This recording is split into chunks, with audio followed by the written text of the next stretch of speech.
Hey y'all, pin curl my hair with me while we talk about grief. I'm going to talk to you about the stages of grief, and we're just going to talk about grief and bereavement and what it means. So, as many of you know, I'm in the process of grief myself. I am grieving the loss of my mother, which occurred on January 9th. And so, what is it, 52 days in, 53 days, something like that. And so, this journey so far has been one of up and down, back and forth. How can I say? Just many different processes and emotions. And so, I wanted to, share. I started out earlier in the journey, just really journaling via social media about my journey, and then got off track a little bit. Well, not really off track, but I've been on a fast for a little bit, and so wasn't on social media unless I absolutely had to be. And so now I'm 52 days in, and just wanted to kind of talk about, I posted earlier, but wanted to talk about what this journey has been like. As a mental health medic, I try to share a lot of the things that I go through so that I can help you all, help everyone. One, it helps myself, and then two, I help you guys, the people that I serve and that I'm there for, to let you know that you're not alone. So the first few days, the grief process was, as you can imagine, one of great emotion, a lot of sadness, a lot of crying. My mother did not die tragically. She was 88 years old, so she lived a fairly long life, a blessed life. She didn't have, when people ask me, I say she didn't have a bucket list that I know of. So she basically did what she wanted, when she wanted, how she wanted. And my mother was one that would tell you that, she was capable of doing what she wanted. Because one, she had the money to, and two, she was independent until November when she got sick. And so my mother actually drove up until November when she became ill. Okay, so here we go. So first of all, let me just make sure everybody is clear about the definition of grief. Grief is a deep sorrow, a sadness that is facilitated by the loss of a loved one, right? And then a lot of times we use interchangeably bereavement, but the definition of bereavement is basically the condition, right? The state of being deprived. So once you go through grief, then you enter the bereavement process, okay?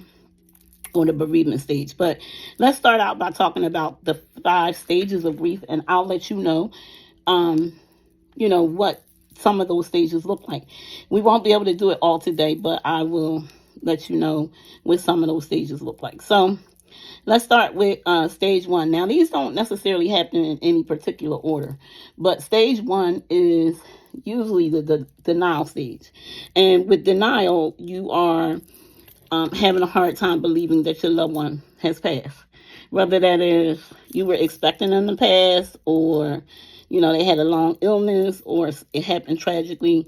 Everybody goes through this process, because what that means is that you are having a hard time wrapping your mind around the fact that the person who is gone is no longer here, right? You'll no longer be able to call them. You can't touch them. You can't run things by them. You won't hear their voice again. All kinds of things, right? So you go through that process of, I can't believe, they're gone. Now, I went through that process where early on, several mornings I would wake up and I would just say, can't believe my mom is gone, right? Just imagine, I had my mother all of my life, so 53 years. My mother has been a part of my life, and so couldn't imagine life without her.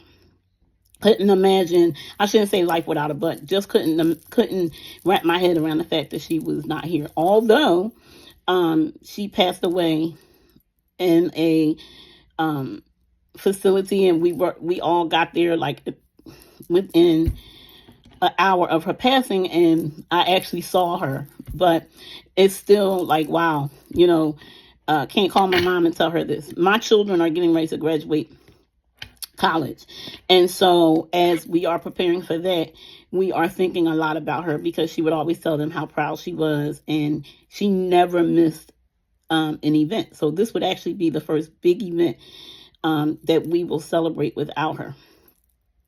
So I personally went through that process. Okay. Another stage is anger. So I didn't necessarily go through anger, but anger is when a person is, a lot of times we see this more so in cases where people die tragically to gun violence or, accidents or whatever the case may be. We may see a person go through this anger stage, right? I personally did not go through that, because I'm not angry that my mother is not here. I'm not angry that she's gone. I feel very blessed that God allowed us to have her for 88 years. And so in my case, for 53 years, right? And so I wasn't angry about it. Now, that doesn't mean I won't get angry about some of the things that may surface as a result of grief. But right now, or currently, I have not, or I'll say to date, I have not gone through that process. Another stage is the bargaining stage. Now, with the bargaining stage, that usually looks like a person when they are saying, well, if I just had one more time, one more dance, one more kiss, one more, or if, in your mind you're going through, why didn't I do this? Or if God would allow. So you're kind of coming up with things to kind of barter, if you will, right? That's what the bargaining stage looks like. I personally did not go through that either, because again, my mother lived to be 88. She was very independent, very self-sufficient, and I believe she had a great life, right? And I was more so thankful to God that He didn't allow her to suffer a long time. And so I have not gone through the bargaining stage again yet, right? Doesn't mean I won't. It means I haven't gone through it yet. The other stage is depression. Now, I have experienced this to some extent, and depression looks different, of course, in everybody. And so you have some people who, they just can't get up. They can't function after the loss of a loved one. They won't eat. They won't do the normal activities. And it didn't affect me like that. I still was able to, the first couple of days I didn't have an appetite, but after that I was able to eat. I still slept. It's not much that keeps me from sleeping, so I was still able to sleep. But the depression showed up for me more so like when I would think about the fact that my mother wasn't here, and some of the things that were lacking in terms of our relationship over the years. I would get a little sad or, depressed about that. And for me, it just basically is like a lot of laying around. I may veg out on TV shows or movies. I really don't want to do a lot of talking. And believe it or not, sometimes I'm like aimlessly scrolling through social media. So that's how my depression kind of shows up.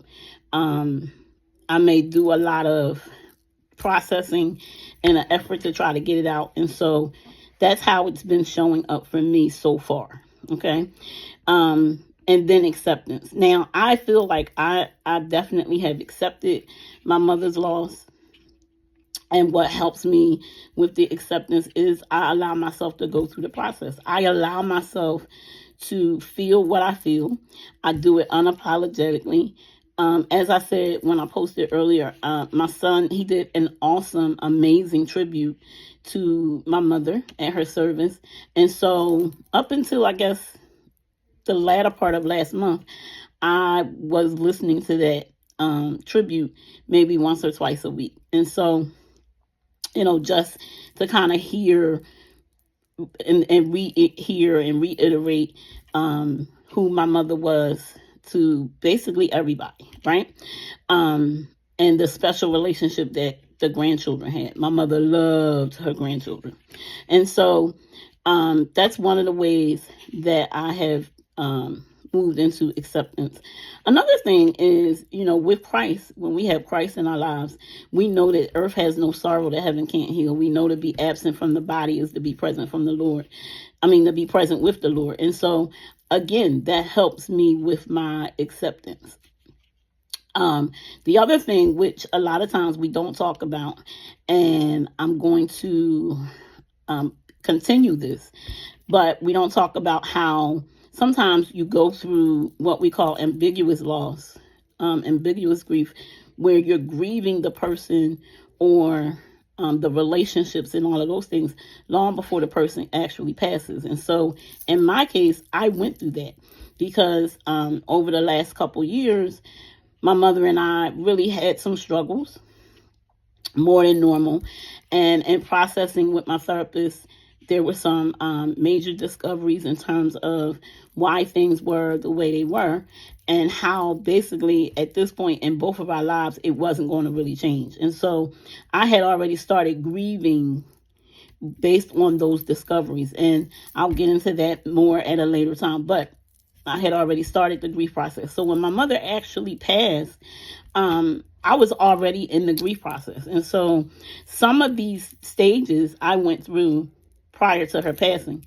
And when she passed, it was kind of like just a whole different level or continuation, if you will. So I wanted to just talk about grief and share with you guys what grief is all about, what it looks like. Now, of course, it looks different for everybody, right? Your grief is not going to look like mine. And how you process is not going to look like me. But what I can say is allow yourself to go through it. Allow yourself to feel it. Allow yourself to own it. Give yourself permission to go through your days. There have been days that I've had to cancel my appointments because I just couldn't do it, right? And so, yeah, that's what grief really is. You never know from day to day. And here's the thing.